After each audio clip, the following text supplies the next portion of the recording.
A very good morning, everyone. Myself, Vinuta, working as lecturer in Government Polytechnic, Mirle. I like to welcome you all for session 8 on formation of steam. In today's session, let us try to understand the working of a Rankine cycle. So before that, if we recall the session 7 contents, so in the session 7, we try to understand the definition of a steam vapor cycle. So what is that? In steam vapor cycle, the heat energy will be converted into the mechanical work done with the help of what? With the help of the steam. So in steam vapor cycle, the steam is going to be act as the working substance. So steam vapor cycle is what? So steam vapor cycle, the heat energy is converted into mechanical work done with the help of working fluid steam. So the steam will act as the working medium in the steam vapor cycles, which undergoes a continuous phase change from a steam to the vapor into the liquid and vice versa. This is what we learned about the steam vapor cycle. So in steam vapor cycle, we learned that we have, for our syllabus, we have two types of cycles. One is a Carnot cycle and another is the Rankine cycle. So let us try to understand the definition of a steam vapor cycle.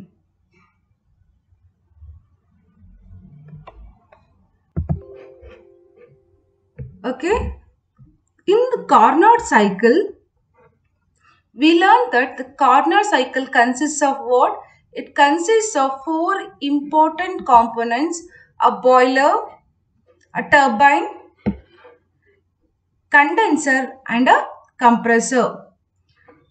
So boiler is the one where the water is going to be converted into steam. So that process is represented as 1 to 2.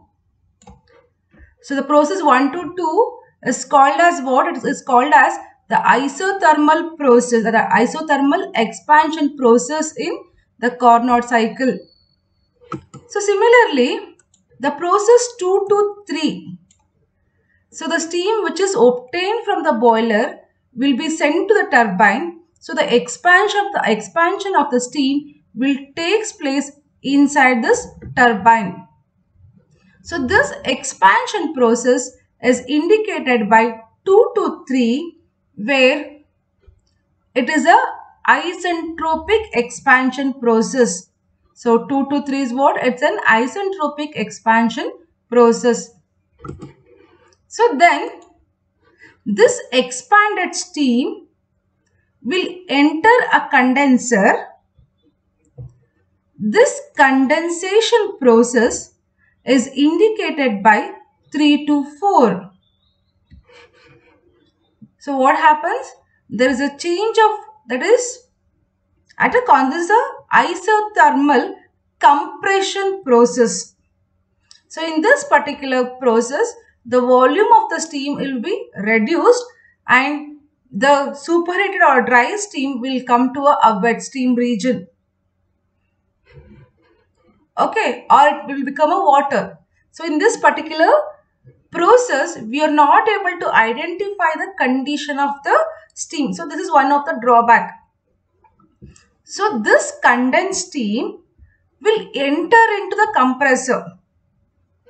Where it's entering, it is entering into the compressor, that is indicated by the process 4 to 1. So the compression of the condensed steam will take place inside the compressor.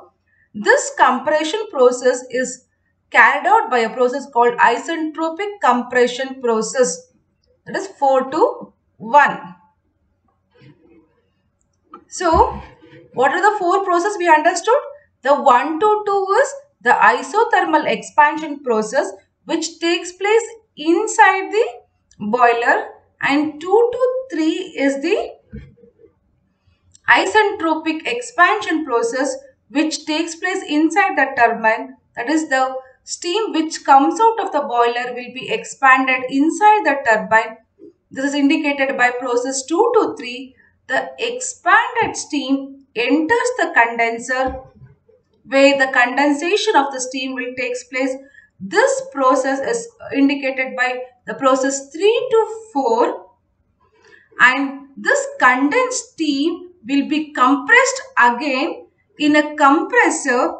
This process is indicated by 4 to 1, which is called as isentropic compression process. So the 1 to 2 and 3 to 4 are isothermal process, and 2 to 3 and 4 to 1 are isentropic process.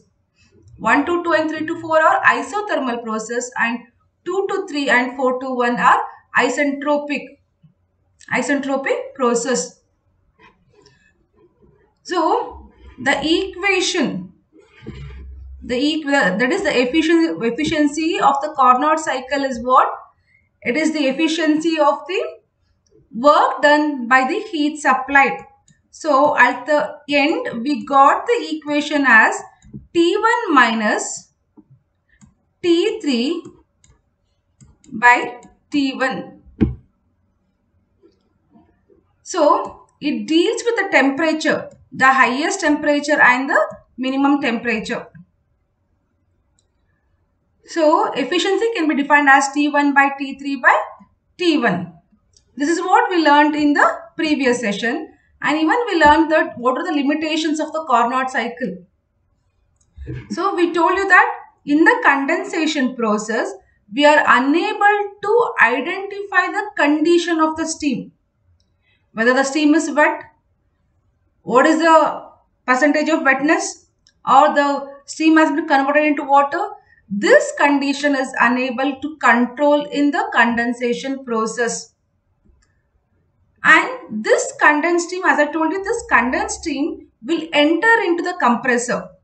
So if I want to compress this condensed steam, so we need a larger compressor to compress the vapor. Since the density of the vapor is the vapor water, the steam is very high, the compressor required for this will be, we need a larger compressor is required. For that, the energy required or the work required or work that we need to be supplied for the compressor is more. So therefore, the efficiency of the compressor will reduces drastically. So the efficiency of the compressor, thereby the Carnot cycle reduces drastically. So that is the drawback of the Carnot cycle. So how we can conclude? So Carnot cycle cannot be used as an ideal cycle for the steam power plants. So these are the limitation of the Carnot cycle. If I recall it once back, in the previous session we learned about the definition of a vapor power cycles and the types of vapor power cycle that we have for the syllabus, and the working of the Carnot cycle and limitation of it. These were the contents that we covered in the session 7.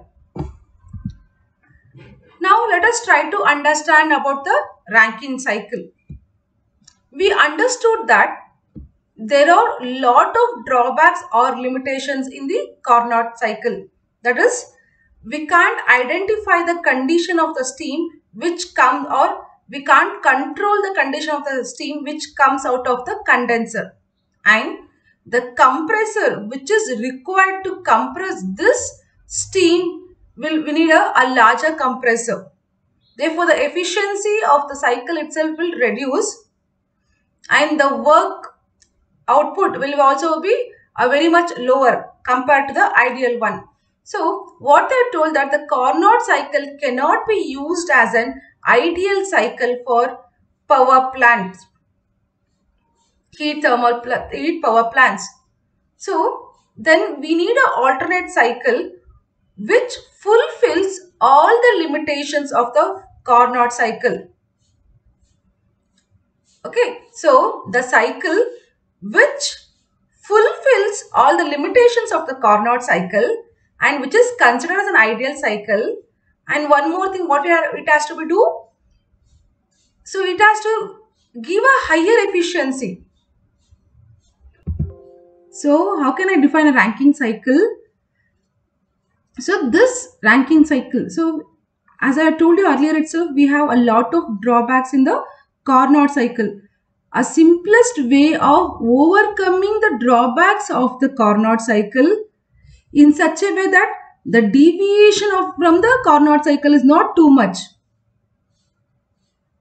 Okay, but that means we are trying to, so in this particular process, we are going to condensate the steam till it becomes a water condition. So that is the difference between a Carnot cycle and a Rankine cycle. What we are doing, so we are trying to reduce the limitation of the Carnot cycle. How we are reducing it? The main drawback was, it was here in the condenser.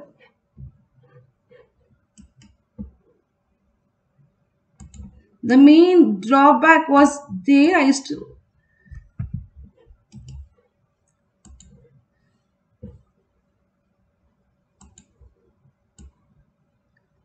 so the steam which used to comes out of the turbine, there we had what, or this portion we can say, we are unable to control the quality of the steam which is to come out of the condenser. So what we are doing in a Rankine cycle, we are continuing the condensation process till the steam will become water. So that is the basic difference between a Carnot cycle and a Rankine cycle. The other process remains same. So what is that? 1 to 2, we used to heat the water inside the boiler. Even that that process is unchanged. That remains as it is. The process 2 to 3. The process 2 to 3 was what? The process 2 to 3 is the expansion of the steam in the turbine. Even that process remains as it is. Okay. But there will be change in the only one process. So what we are doing, we are condensating the steam until it becomes water. So the condensation process will be continued till it become water. That is the basic difference between the Carnot and a Rankine cycle. The process 1 to 2 remains as it is unchanged. The process 2 to 3 is remain same. The process 3 to 4 will be changed. Okay, that is the only difference that what we are considering in the Rankine cycle.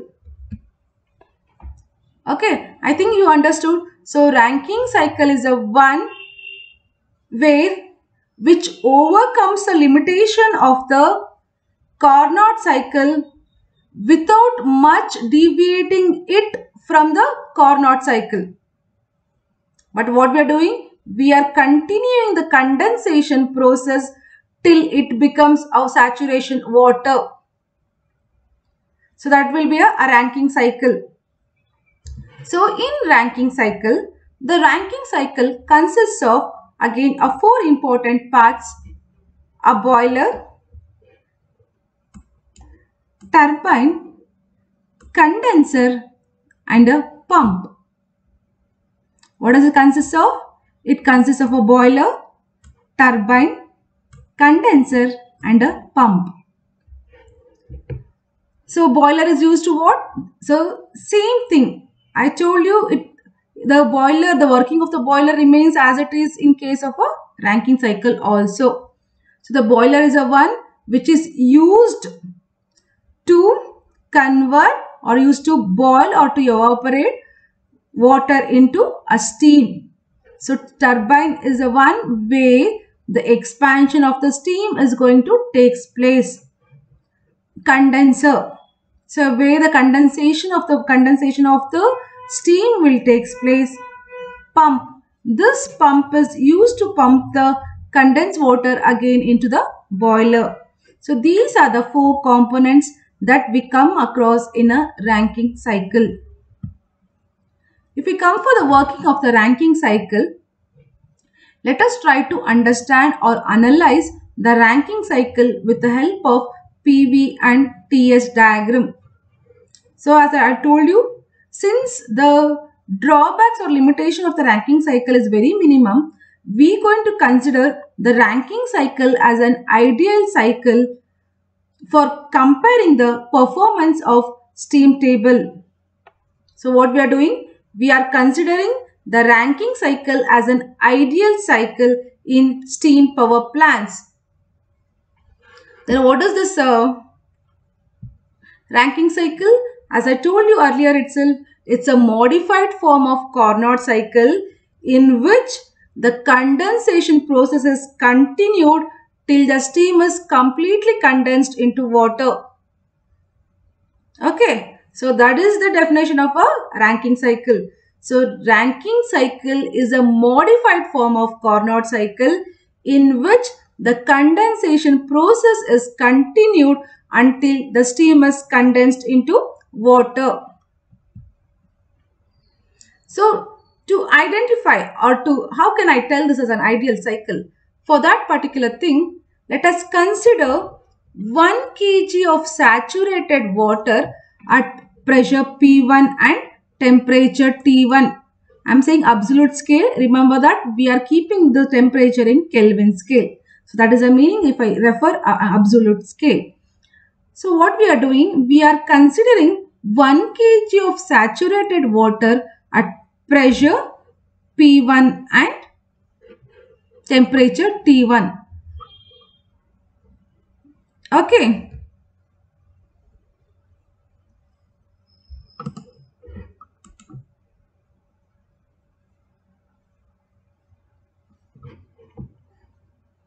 So what we are doing, the process 1 to 2, that is the steam which comes out of the process, the heating of the water inside the boiler is represented by the process 1 to 2. Okay. So the process 1 to 2, what does it indicate? It indicates the isothermal expansion process. So the process, I'll write the process 1 to 2. In the process 1 to 2, the saturated water at point 1 is isothermally converted into dry saturated steam. So this particular process is taking place inside the boiler. So we are heating the water at constant pressure and temperature. But there will be a conversion of water from water into a dry steam. So the heat absorbed. So I told you this process remains as it is as in case of a Carnot cycle. So the heat absorbed at the constant temperature and pressure P1 is given by, remember in the Carnot cycle we used to express the heat absorbed or heat supplied in terms of temperature. Now to overcome the limitation of the Carnot cycle, we are going to express the heat supplied in terms of the enthalpies.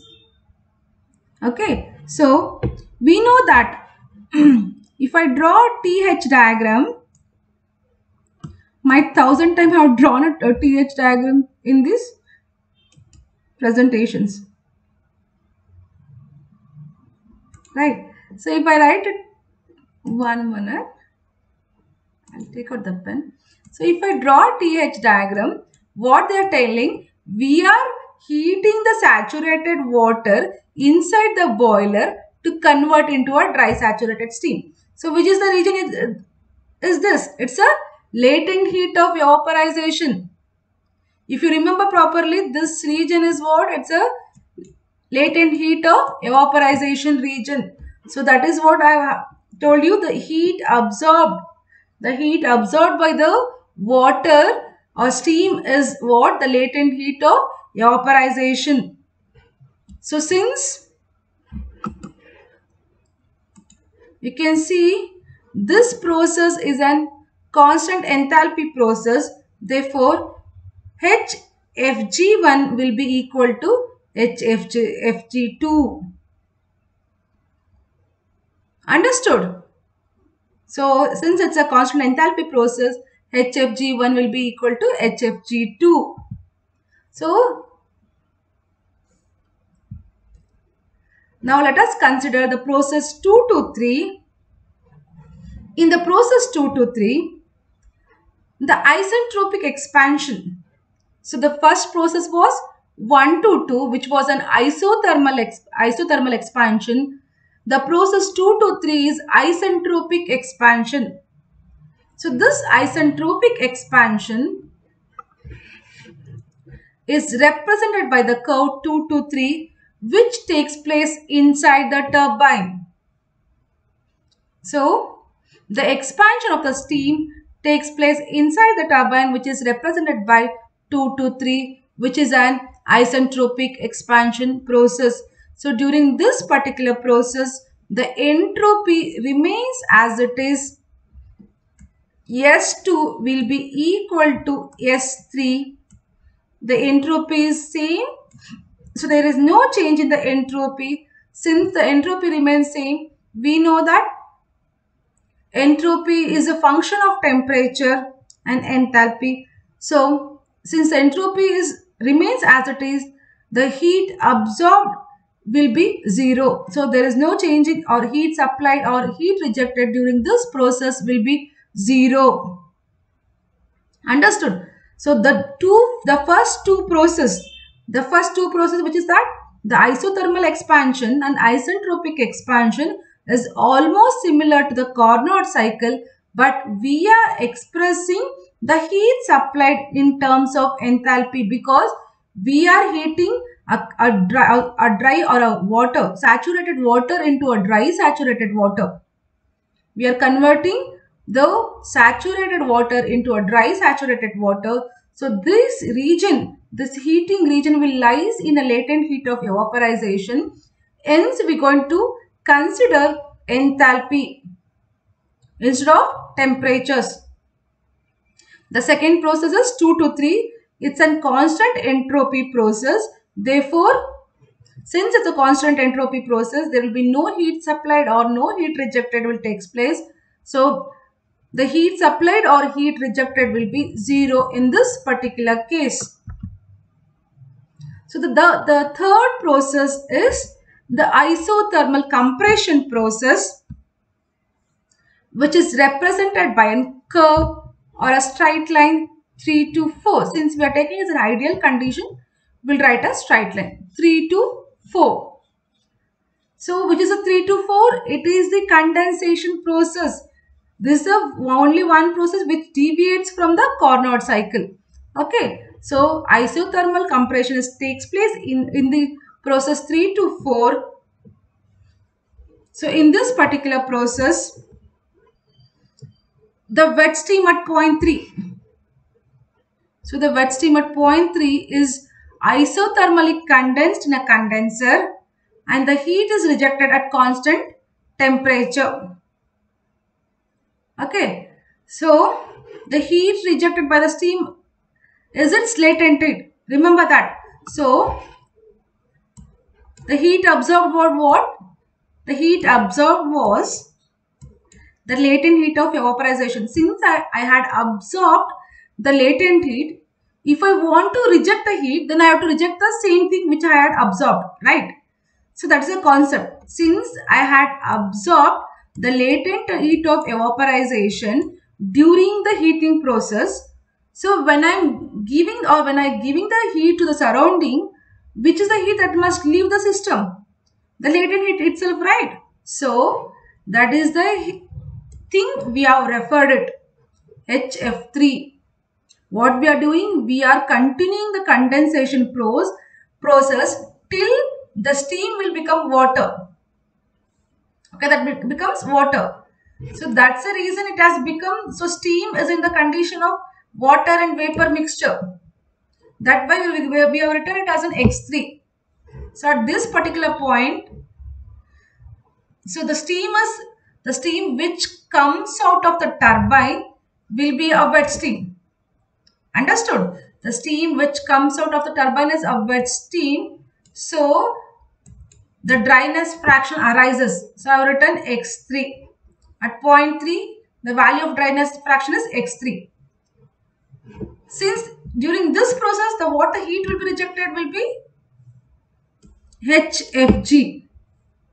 Understood? So that is the meaning of this particular process. So if I consider process 4 to 1, now we have continued the process, the condensation process, till it becomes a water. Okay. Now what we are doing, the water at point 4, okay, is again we are going to heat it. That is called as a warming up of water. That means we are not compressing. We know that we need a very large compressor if I need to compress the steam. Hence, we are using a pump in case of a Rankine cycle. So, we are going to use a pump to warm up the water. Okay, that will be sent to the boiler.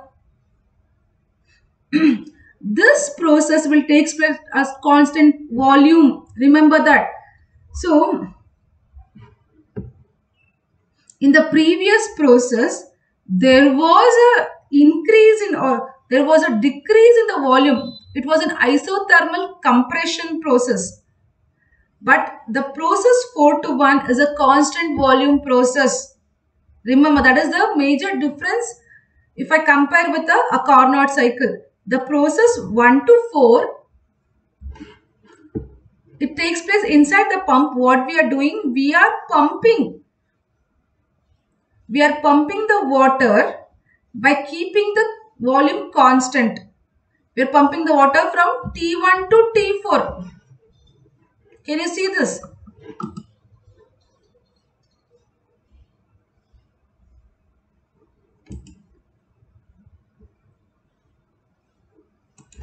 We are pumping the water. Why I am not getting?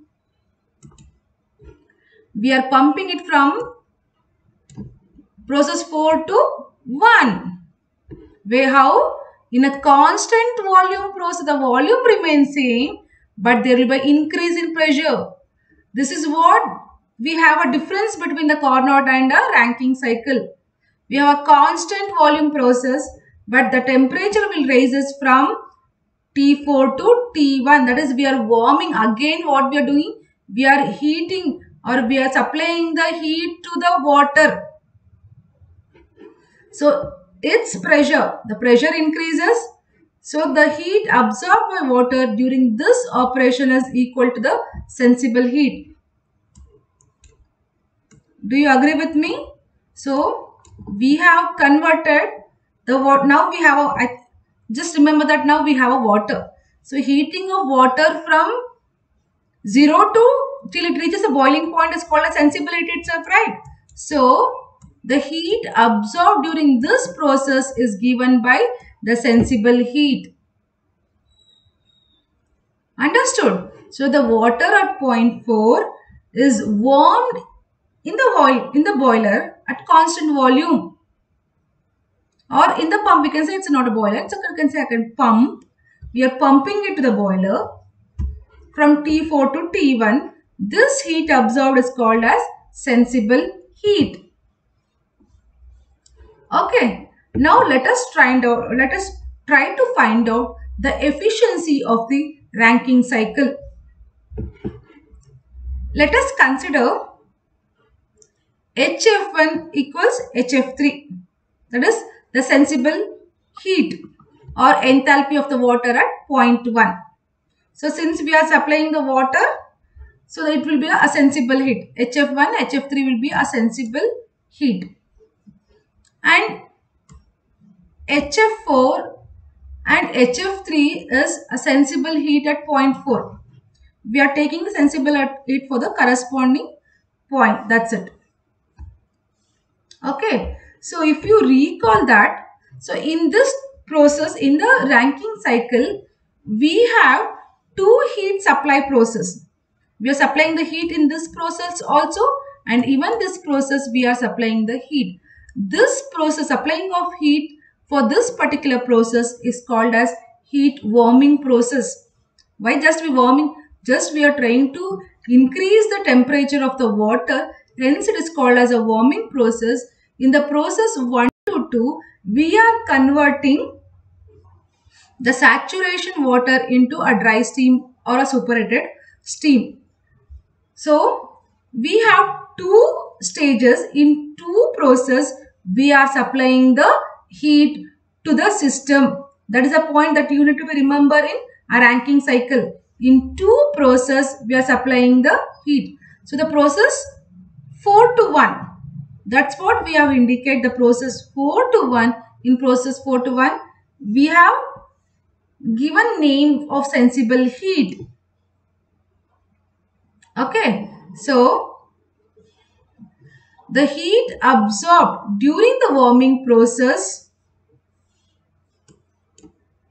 I told you why we are calling it as a warming process, since we are trying to heat the water to the higher temperature or to the boiling point, hence it is calling as a warming process or a warming operation. The process 1 to 4 is called as the warming operation or warming process, where heat supplied will be equal to HF minus HF4.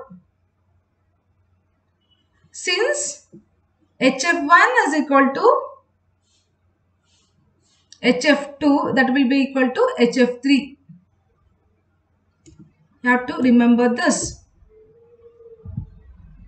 Next, as I told you earlier itself, we are supplying heat in two steps. That is, one in isothermal process, isothermal operation 1 to 2, and another is 4 to 1. Okay. So during this process 1 to 2, I told you earlier itself, it comes in the region of latent heat. So I'll write it as HFG2. Okay. Then I'll write it as HF2 minus HF3. This is the heat supplied during the warming up process. That's what we observed in the previous slides. Okay. So what I'll do, I'll combine these two terms, HF2 plus HFG2. So if I write that, I'll get as H2. Will you agree with me? What that? The heat supplied of the water or a wet steam is given by, or enthalpy of the dry steam is given by HF plus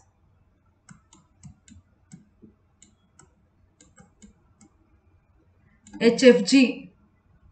Right? That is what I have written it. HF2 plus HFG2 can be written as H2. So which is the remaining term? HF3 is the remaining term. I'll write it as it is. So this is the heat supplied during the two process 1 to 2 and 4 to 1. Okay. Similarly, if I consider the heat rejected process, so heat rejected process is given by, where the heat rejection takes place. Heat rejection takes place at condensation. 3 to 4 will take place at condensation process. Remember that. Where it is taking place? It is taking place at the condensation process.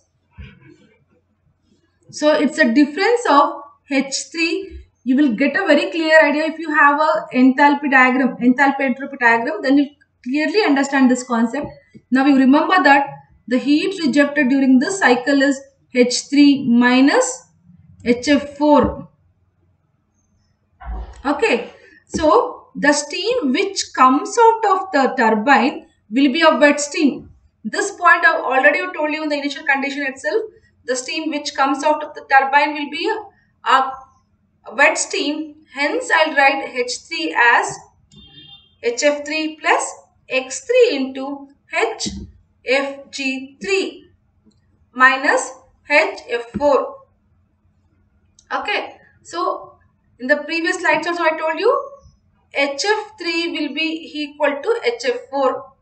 The enthalpy, the process 1 to 2 and in 4 to 1 the enthalpy remains constant. The process are enthalpy constant process 1 to 2 and 4 to 1. So the process 3 to 4 and 1 to 2. So during the process, hence the HF3, HF4 will get cancelled.